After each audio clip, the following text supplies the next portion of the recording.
Halo sahabat, berjumpa lagi. Jadi kita bahas kasus Pina Cirebon kembali ya.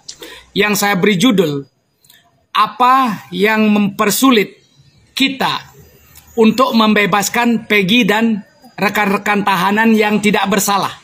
Sekali lagi, apa yang mempersulit kita, masyarakat, untuk membebaskan Peggy dan rekan-rekan tahanan yang tidak bersalah atau salah tangkap. Sebelumnya, ini ada dua versi. Versi keluarga Peggy yang bilang Peggy di Bandung, dan juga sahabat proyek Peggy yang yakin dia di Bandung. Ya, dan juga waktu itu orang yang dibuatkan proyek yakin Peggy di Bandung saat kejadian. Peggy di Bandung. Namun versi AEF, saksi yang baru muncul ini bilang dia melihat sendiri Peggy berada di tempat kejadian waktu itu. Ya. Walaupun dia dibilang saksi kunci, saksi utama, namun faktanya waktu 2016 saksi kunci ini tidak muncul di persidangan.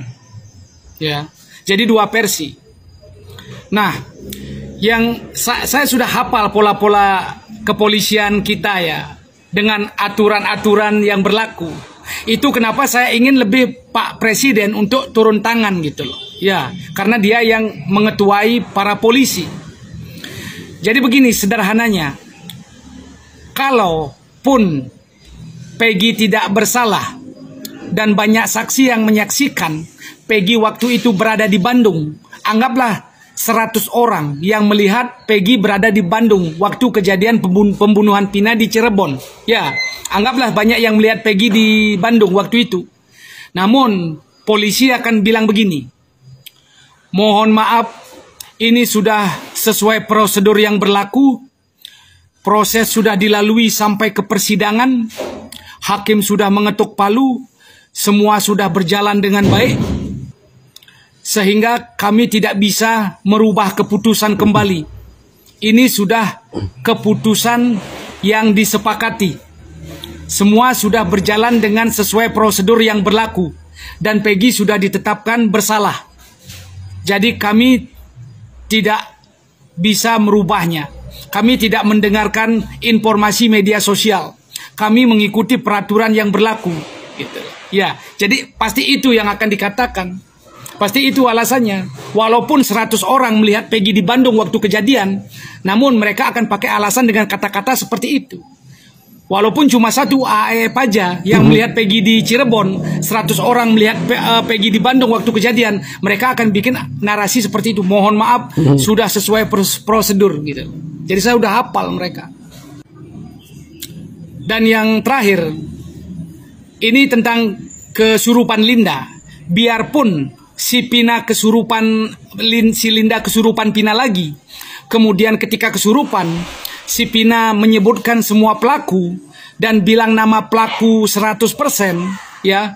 Dan bilang nama pelaku 100% dan menceritakan semua secara detail dan menceritakan alamat pelaku, akankah diproses?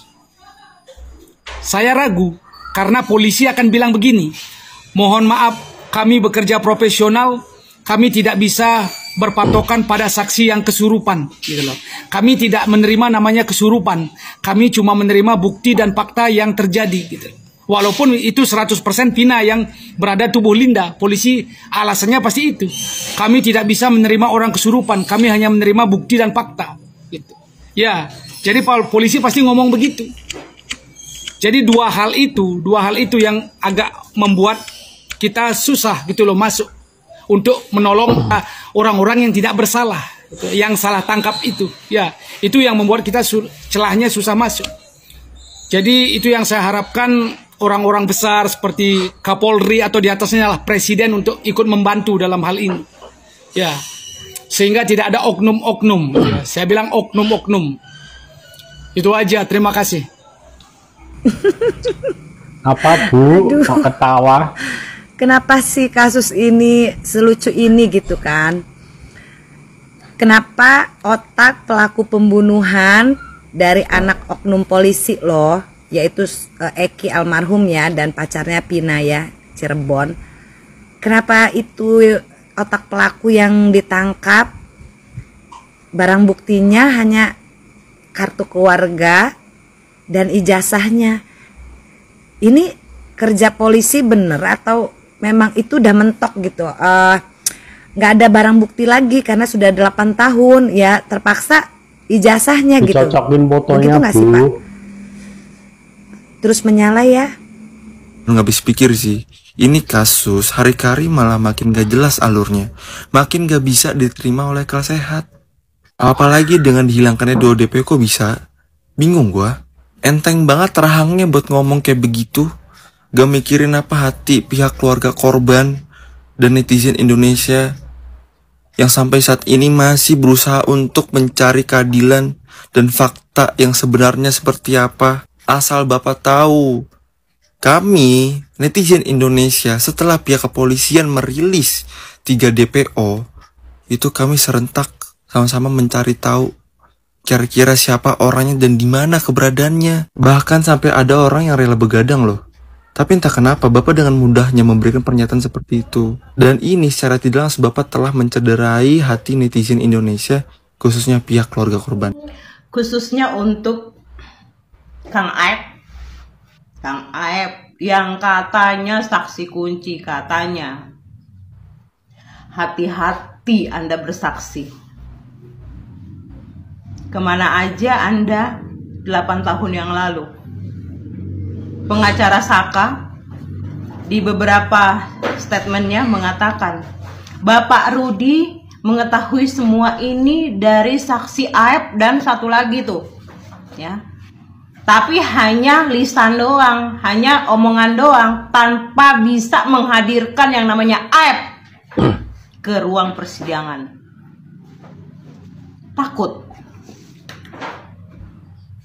Secara ruang persidangan itu ruang yang khusus, tidak dibuka untuk umum. Tidak akan banyak orang yang tahu.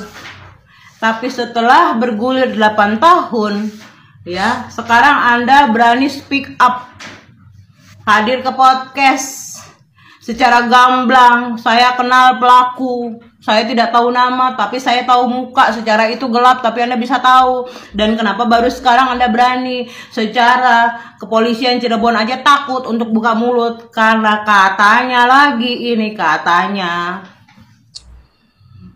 para DPO itu adalah anak dari petinggi kepolisian di sana, bahkan katanya adalah anggota DPR segala macem. Ya wajar kalau semuanya takut. Polisi aja takut, kok Anda nggak takut berkoar-koar? Tanda tanya. Makanya saya bilang Kang Aep, ya, hati-hati Anda bersaksi. Apa yang kau tanam itu yang kau tuai. Ingat, Anda bermain-main dengan nyawa orang. Kirain Linda itu datang, kasusnya ini akan semakin terang benderang. Tahu-tahu semakin riwes, semakin pusing. Kalau saya adalah tim yang percaya kepada kakaknya Vina. Karena apa? Kakak Vina ini tidak ada kepentingan dalam hal ini. Dia hanya mau kebenaran terungkap dalam kasus adiknya.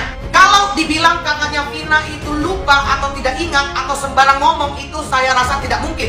Karena pas kejadiannya Vina ini, si Linda itu kesurupan. Jadi ada sebuah momen besar yang membuat kakaknya Vina ini tidak bisa lupa yang namanya Linda. Banyak netizen yang sudah menyerah dan tidak mau jadi detektif online lagi. Karena kenapa? Peggy ada 3, Linda pun ada 3. Untung Vinanya cuma 1. Kalau Vinanya juga 3, bagaimana kasus ini? Dalam kasus Vina ini sungguh membingungkan. Semua jadi salah. Penyidik salah, polisi salah, Eki salah, Linda salah, kakaknya Vina pun ikut salah, kadang pengacara juga salah. Terus yang benar itu siapa? Menurut kalian bagaimana? Yang suka video saya silahkan follow dan tinggalkan